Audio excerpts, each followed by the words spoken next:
When I decided to hit the road that November morning, the sky was still asleep. It was 4:17 a.m. when I turned the key in my old truck, and the engine grumbled awake with a tired growl that matched the stiffness in my knees. A dull ache had been with me for years, but that morning it seemed to whisper, "You can still do this." And I believed it. On the passenger seat, nestled between two floral pillows, rested my best homemade carrot cake with cream cheese frosting. 3 layers, topped with tiny marzipan carrots. I had made it with my own swollen, arthritic fingers. It had taken 2 days, just like the old times, when I used to bake that very cake for my daughter's birthday. And now, there I was, driving 9 hours through a storm to surprise her on her 50th birthday. I hadn't been invited, of course, but mothers do these things. We show up, we try, we hold on to love, even when it doesn't seem to fit anymore.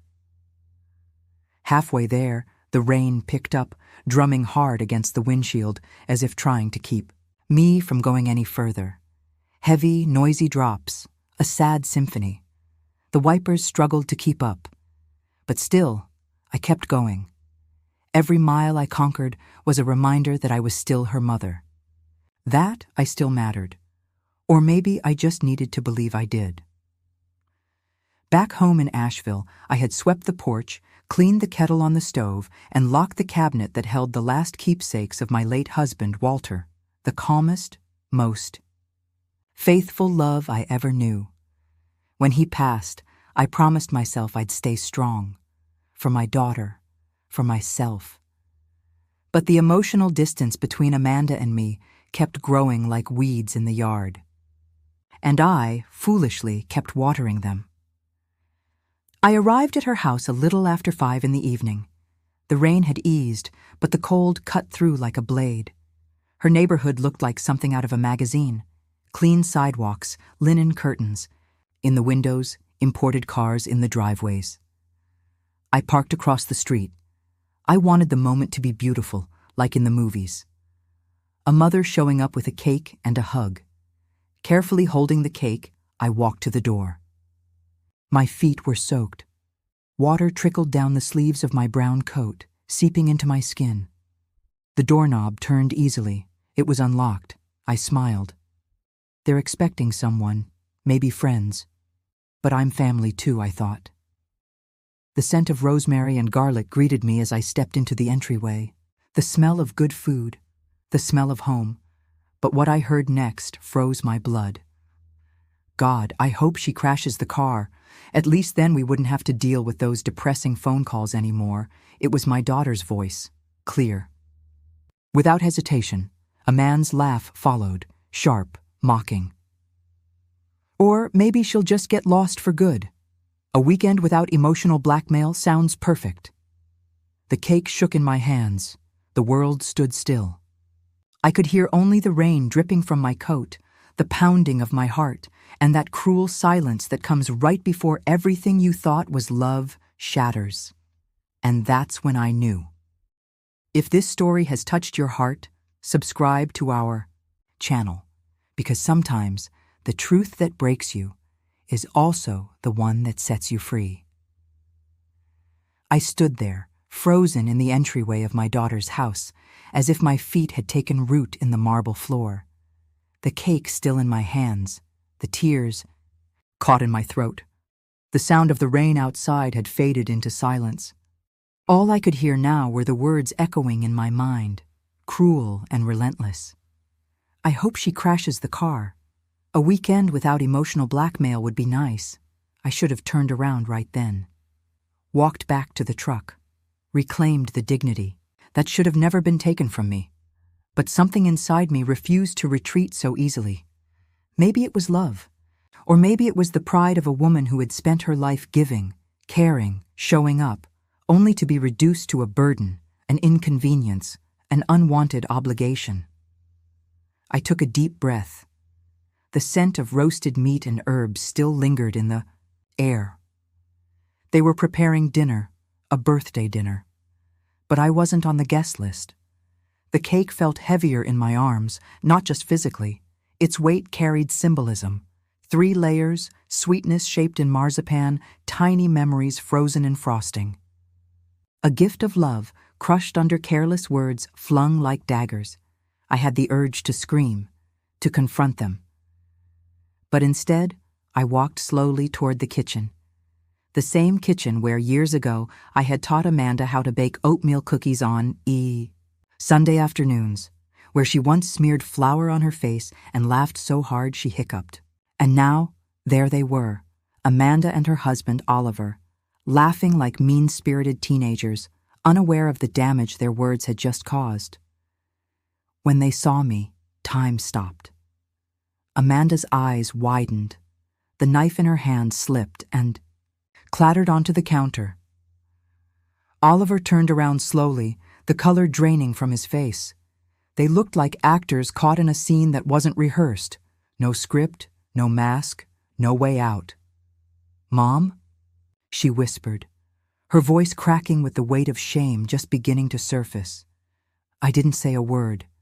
I just looked into her eyes, searching for traces of the little girl who once loved me so freely. All I found was discomfort, the kind that knows it has deeply wounded, yet has no idea how to make it right. With steady hands, I placed the cake on the counter. The lid was damp from the rain, fogged over, like my heart in that moment. "Happy birthday, Amanda," was all I could say before turning around to leave. She tried to reach for me, called out "Mom" in a voice that sounded full of regret. But I was already crossing the living room with the fastest steps my aching joints could manage. Each step hurt, but each one also set me free. Oliver said something, maybe an apology, but my mind had already shut out any sound that wasn't the rain returning to wrap around me like a cold, familiar blanket. As I crossed the yard, cold, water trickled down my neck. My clothes clung to my body. My bones ached. But what weighed heaviest was the truth. I was only welcome when I was absent, or when my money showed up in my place. In that moment, I realized something. I wasn't weak for loving. I was strong for finally seeing clearly. And that changed everything. Back inside the truck, with my hands trembling on the steering wheel, I felt something unfamiliar.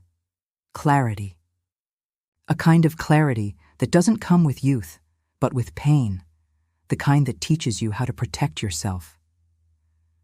The rain beat against the windshield like it was trying to wash away the last traces of illusion. And for the first time in years, I didn't think about how to fix things. I thought about how to begin again.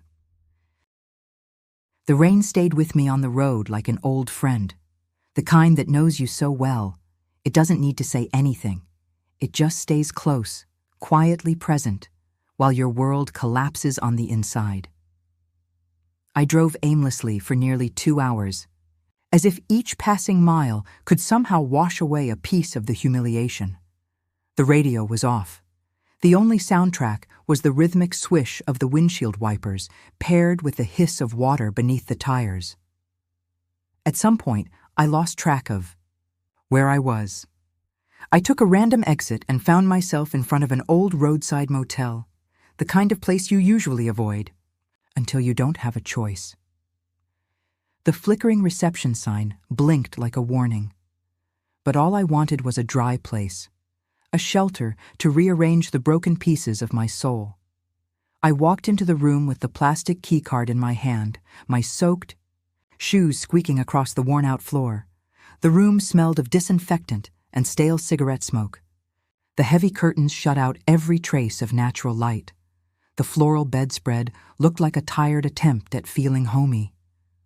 I sat on the edge of the bed, still in my wet coat, and just sat there, in silence. I didn't even cry. Not yet. My mind drifted back to that kitchen, to the way Amanda instinctively touched her throat, just like she used to as a little girl whenever she was at a loss for words. And to Oliver's eyes, avoiding mine, as if shame were something contagious. What hurt the most wasn't that they wanted me gone. It was realizing how much of myself I had erased just to be accepted. How many times I swallowed pain and offered grace instead. How many rushed phone calls, how many hollow excuses to keep me at a distance. And still, I showed up, with checks, with memories, with cakes and handwritten cards, with the naive hope that persistent love could thaw a frozen heart. But what was I, really? A mother, or a walking wallet? A presence, or a burden? I lay down on the bed without changing clothes. The sheets were cold, like the reality I was finally facing, like the silence from my phone, not a single message, not one missed call. Nothing from the daughter who had just watched me walk out of her home soaked to the skin. Just silence, the kind that screams. In the morning, the bathroom mirror reflected a face I barely recognized. Deep under-eye circles, pale skin, eyes that looked like they belonged to someone who had finally understood. What you thought was love might have only been disguised need. While I sipped a watery cup of motel coffee in the lobby, I overheard a couple arguing about a car with a failing engine. And right then, it hit me. Even a broken-down car gets more attention than a wounded mother sometimes. I got back in the truck, turned on the engine. The GPS still had Amanda's address pulled up. I deleted the route, entered a new one. White Haven. A small town 2 hours away, where an old college friend had a cozy house and a wide front porch that overlooked the mountains. She used to say, "If you ever need to run from the world, come find me." That was it. I didn't want to disappear. I just needed space to reappear. For myself. And on that new road, with no return date, no cake, no expectations, I began, sketching a new kind of map. One where the compass no longer pointed toward anyone else's approval, but toward rediscovering myself. Because there comes a moment, quiet and inevitable, when pain stops asking for comfort and starts asking for change. The road to Whitehaven felt calmer, as if the path itself understood I needed peace. As the car climbed into the hills, the landscape began to shift. Trees swayed gently in the breeze, and though the sky remained overcast, it no longer felt threatening. I arrived at Eleanor's little cottage just after noon. She was one of those rare friends, the kind who don't ask why you came. They just open the door. "Marjorie?" she said, surprised, but with a warm glimmer in her eyes. "I knew. I felt you'd come." She hugged me. A real hug. No questions, no judgment. Just the kind of embrace you get from someone who's known their own kind of pain. Eleanor had been a music teacher for over 30 years. After her husband passed, she chose to retreat to the countryside. "To relearn the sound of my own silence," she used to say. I spent the next few days quietly in her home. I slept in a small room warmed by an old gas heater, decorated with crocheted blankets and handmade landscape paintings. I woke to the smell of fresh coffee and toast. Eleanor lived with the rhythm of someone who had learned the value of stillness. Everything about her was gentle, from the way she moved through her home to the way she cared for her plants. We didn't talk about Amanda for the first 2 days. She knew I needed to breathe before I could speak. On the third night, sitting on the porch with blankets draped over our knees and a glass of wine in hand, the words came, like the wind rustling through the pines. That's what I heard. "Ellie," I said, my voice trembling. "My daughter," wishing I were dead. Saying it out loud was harder than hearing it. She remained silent, eyes turned toward the dark sky. "You know what hurt most?" I continued, a lump rising in my throat. It wasn't even the words. It was the way they laughed, like I was disposable. Eleanor placed her hand gently over mine. The laughter of someone who's already decided to erase us. That's the most painful sound of all, because it kills without looking like it. I took a deep breath. The night air was cold, but something in me was beginning to burn, a new kind of fire, indignation. "Ellie, I've erased myself for years, swallowed so much disappointment in silence. Every excuse, every absence wrapped in politeness. I became that woman who sends money, sends cake, sends love, but isn't welcome to enter. She nodded, looking at me like she was witnessing something being born. Then maybe, she said softly, it's time to stop sending and start reclaiming what's yours. The next morning, I called my bank. I asked for a full list of accounts where I was listed as a cosigner or guarantor. I also requested a detailed statement of the past 5 years. The numbers left me breathless. Amanda and Oliver were building an entire life on the back of my financial stability. Loans, credit cards, even mortgage guarantees. Next, I called my old legal advisor, Helen Maynard, a meticulous woman, the kind who rarely smiles but defends, with surgical precision. I want to revise my will, I said firmly, and I want to know how I can remove my name from all these liabilities. Immediately. There was a pause on the other end. Mrs. Bennett, is everything all right? No, but it will be, because for the first time in decades, I'm willing to choose myself. Helen took a deep breath, as if she recognized the strength in those words. In that case, Marjorie, let's start from scratch. Something shifted inside me in that moment. It wasn't a dramatic burst of courage. It was a quiet decision, a space opening within me for something new. I didn't want revenge. I wanted justice, and it would begin with the end of my silence. I returned to Asheville with a new posture. Same house, same walls, same furniture.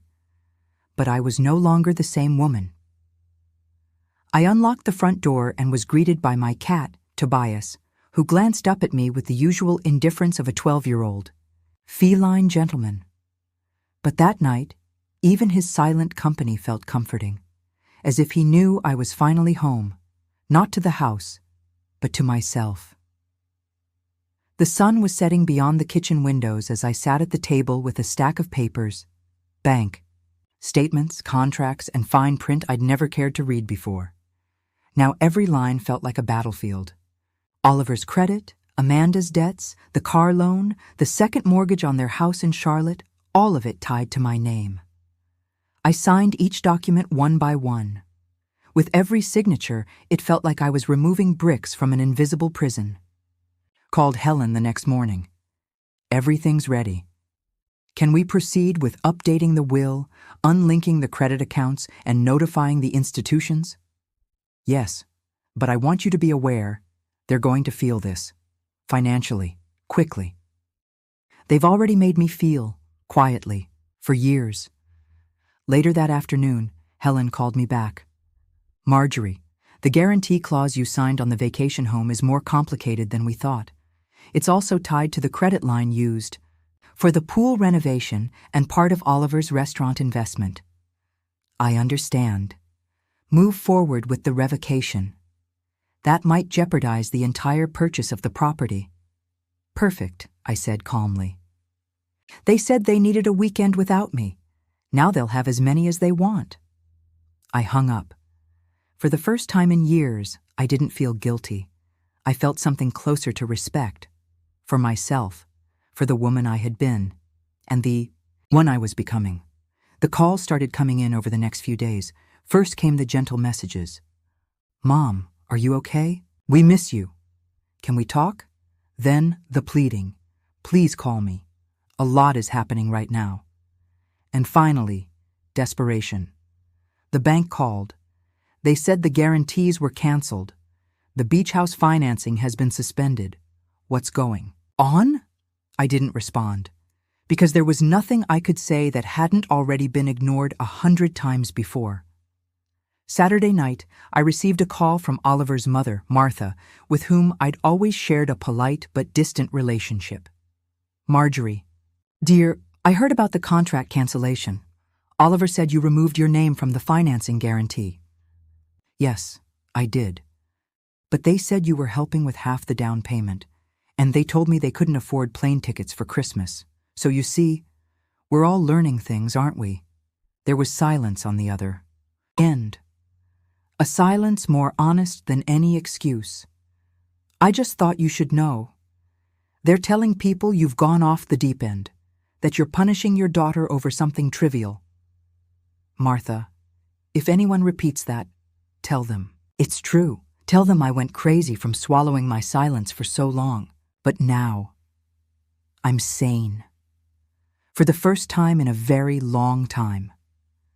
I hung up, and then, for the first time in weeks, I made dinner with music playing. I lit candles. Tobias hopped onto the counter like always, as if to say, this is how it should be. That night, before bed, I pulled out my old recipe box and found a blank sheet of paper. I wrote out a new carrot cake, a different version, with ginger and cardamom, something entirely my own, a recipe not meant to be mailed, not left on someone's doorstep. It would be served here, at my table, with friends who see me, with people who don't need my credit, only my presence. And as the paper absorbed each word of the recipe, I realized it wasn't just a new cake. It was the beginning of a life I was finally choosing. For me. The days that followed felt like an emotional spring, not the kind bursting with flowers and rushed romance, but a quiet spring, the kind only those who've endured the longest winters know how to recognize. I started walking every morning through the neighborhood. Dry leaves crackled beneath. My shoes and the cool air wrapped around me with a kindness that didn't come from people, but from life itself. A new neighbor offered me a lavender seedling. I planted it near the porch beside the hydrangeas. I was never much for gardening, but now every small act of care felt like part of a silent liturgy of healing. I called the community center and signed up for watercolor classes. I had wanted to paint for years, but always put it off because Amanda might need me, because it was time to send a card, because there was always a reason to put everyone else first. Now, with a paintbrush in hand, I realized the emptiness I had carried for so long wasn't a lack of love. It was a lack of space to love myself back. I began receiving more letters from Amanda, long ones, filled with justifications wrapped in pretty words. Some came with wedding photos, memories that once made me smile, now brought only a dull ache. There were also shorter notes, sharper in tone. Are you really going to leave your own daughter stranded? Kent lost his job. We need help. It's just temporary. You're tearing this family apart. Tearing it apart?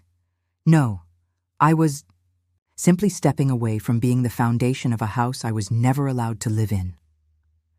One afternoon, while watering the garden, I got an unexpected call. It was Zoe, Amanda's best friend from college. Mrs. Bennett is Marjorie? You can call me Marjorie, dear. I feel like I age 10 years every time someone says Mrs. I answered with a faint smile. There was a pause. I just needed to talk to you. Amanda says, you acted on impulse, that you misunderstood something she said without thinking. But the hesitation in her voice spoke louder than anything else. But I know Amanda, and I know Kent, and, well, I just wanted you to know, I believe you. It felt like coming up for air after being underwater too long. I didn't need anyone to take sides, just someone to acknowledge the truth. Thank you, Zoe. That means more than anything I've heard from the people who were supposed to love me unconditionally. At the end of the call, she said something. That truly touched me. I'd love to stay in touch, if you'd like. I mean, if that's okay with you. I did. For the first time in a long while, the loneliness that had followed me like a shadow began to fade. And in its place grew something I hadn't felt in years. Belonging. The following week, I hosted a small gathering at my home. I went to the market, bought fresh flowers and ingredients for my new cake.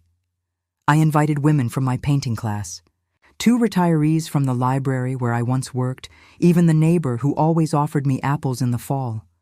I served the new cake, spicier, less sweet, more me. We shared stories, recipes, quiet laughter, and at the end, one of the guests, a widow named Grace, said to me, "Thank you, Marjorie, for reminding us we still matter, that we still have something to offer." That night, lying in bed with Tobias curled at my feet and my heart lighter than it had been in years, I understood. I didn't need to go back to Amanda. I didn't need to be forgiven for something I never did. I didn't need to prove my worth. Because women like me don't disappear. We're just taught to stay quiet, and when we finally speak, even through small gestures, the world around us begins to shift. A new cake, a friendship blooming, a name reclaimed. Marjorie, the woman who became invisible but never ceased to exist. Winter was approaching with more than just cold winds. It carried with it a kind of clarity I had never known before. I wasn't waiting for an apology anymore. I was waiting for a choice, a sincere gesture, something that didn't look like obligation or financial panic. So when the phone rang on a quiet Tuesday afternoon and an unknown number flashed across the screen, my instinct was to ignore it. But something made me pick up. "Hello?" I answered. Calm. The kind of calm that comes when you're no longer afraid of what you might hear. "Mrs. Bennett? This is Dr. Patterson from Hartford Memorial. I'm here with your daughter, Amanda. There was a minor bleed, and she asked me to call you." For a moment, everything stood still. Is she okay?" "Yes. Stable. The baby is too. We're keeping her under observation just to be safe. She wanted to know if you'd come." I closed my eyes. This wasn't about comfort. This was about presence, about breaking the silence that had grown like a wall between two generations. "Tell her I'll be there in 3 hours." The drive to Hartford was quiet. No music, no expectations, just the steady sound of tires on pavement and the hum of my memories. I thought of all the times I'd shown up for her, the colds, the fevers, the broken hearts, and how, over time, my presence had become unwanted or irrelevant, or both. When I stepped into her hospital room, Amanda looked pale, her face worn with exhaustion. Her eyes filled with tears the moment she saw me. "Mom, you came?" I nodded and pulled up a chair. I sat beside her bed, and for a few moments we just stayed there. The steady beeping of the monitors was the only sound between us. I've started therapy," she said, eyes fixed on her hands. "Since everything collapsed, since the house financing fell through, since you stopped answering." I kept my gaze steady. I wasn't there to carry the weight again. I was there to listen. My therapist asked a lot of questions about you, about me, about why I felt suffocated every time you called, why it was easier to laugh at you with Kent than to look inward. She swallowed hard. The tears now flowed freely. "And you know what I realized, Mom? I was punishing you for being alone, for still loving me, even when I didn't know how to love you back, for reminding me of the part of my life I wanted to bury, the real part, the part that doesn't fit into Instagram posts." That confession didn't erase the years of distance or the harsh words, but it was a beginning, a brick removed from the wall. "I'm not here because of a grandchild," I said gently but firmly. "I'm here because you asked me to come. And maybe that's the most honest step we've taken in years." She looked at me with tear-filled, sincere eyes. For the first time, I wasn't speaking to the woman who had pushed me away, but to the girl who once believed I was her entire world. "I don't want money, Mom. I don't want guarantees. I just want to try again. Before it's too late." I reached for her hand. That skin that had once been an extension of mine now asked for space, not help, and strangely, that brought relief. Try again, but with truth, no manipulation, no lies dressed up in pretty words. She nodded. "I can't promise perfection," she whispered, "but I can promise effort." And maybe, I thought, that's the most fertile ground there is to plant something new. Not the kind of effort that tries to repair the past, but the kind that wants, truly, to build a future. 6 weeks after that night in the hospital, snow began to fall over Asheville like a soft white veil draping the city. Through the window pane, the world looked calm, and in some quiet way, so was I. It wasn't peace in the romantic sense of the word. It was something deeper, a kind of quiet maturity. A woman who had learned that love doesn't need to be loud, to be real, but it also shouldn't settle for being ignored. Amanda and I began a new kind of relationship, fragile, honest, free of emotional dependency, with space for the silences that once suffocated us. Our conversations are shorter now, but they carry more weight. I asked that we not talk about money anymore. She respected that. In return, she gave me something she never had as an adult: presence, not physical, emotional. And when the envelope arrived in the mail with the ultrasound of my future granddaughter, along with a handwritten note that read, "She has your nose, Mom," I cried. Not from sadness, but from something much rarer: release. That same week, I returned to the kitchen and baked another carrot cake. Not the old one. That recipe no longer belonged to me. This one had ginger, orange zest, and less sugar. Like me. A little spicier, a little more awake, stronger. I hosted my friends in the garden: Harriet from the library, Zoe, who had become a bridge between my past and present, and Grace from my painting class. All women who had once been written out of stories they helped build. We laughed. We swapped recipes. We toasted with hibiscus tea served in porcelain cups I used to save for special occasions. And I realized I was that occasion now. When the gathering ended and only the cake crumbs remained on the white tablecloth, I stepped out onto the porch with Tobias in my arms. The sky hinted at dusk, and the chilly breeze reminded me that time keeps moving, with or without our permission. And within that lies the possibility of beginning again. I picked up a piece of paper, sat at my table, and wrote, "To the woman I was. Thank you for holding on. To the woman I am. I'm proud of you for waking up. To the woman I will be. Never forget yourself again." I know this story doesn't end here, because no story of a woman ends when she finally rises. It ends when she decides her name is worth speaking, without shame, without permission, without debt. Marjorie Bennett isn't the name of a novel. It's the name of someone who loved until it hurt, and then learned to love without pain. At 79, I'm not a woman alone. I'm a whole woman, surrounded by bonds I chose, silences that now respect me, and seeds I planted with my own hands. If you've made it this far, thank you. May this story remind you, you don't need to wait for someone else to change in order to set yourself free. Sometimes, the biggest turning point in your life begins with a single enough, and continues with a new recipe, a new circle of connection, a new gaze in the mirror. Share this story if it touched your heart. Subscribe to our channel and stay with us, because every woman deserves to be heard, respected, and above all, remembered as someone who had the courage to begin again.